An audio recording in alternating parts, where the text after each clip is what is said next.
出行、购物、聚会，衣食住行，方方面面就在悠悠对聊。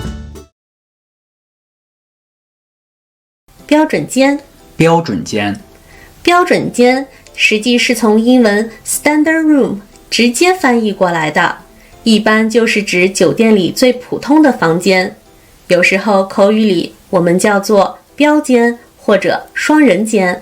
标准间在大多数酒店都是指有2张单人床的房间，但是也可以是只有1张大床的房间。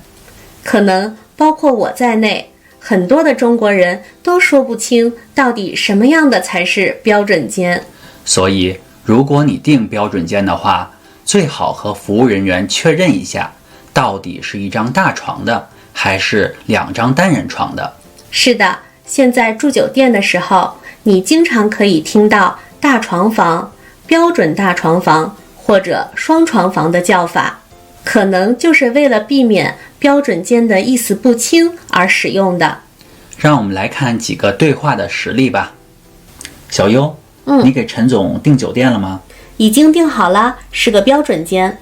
你最好给陈总订一个商务间。哦，好的，那我马上打电话改一下。哎，大优，你出差回来了，怎么样啊？还行，挺顺利的，就是超级忙，我们一直开会，只能待在酒店里工作。哦，那住的地方怎么样啊？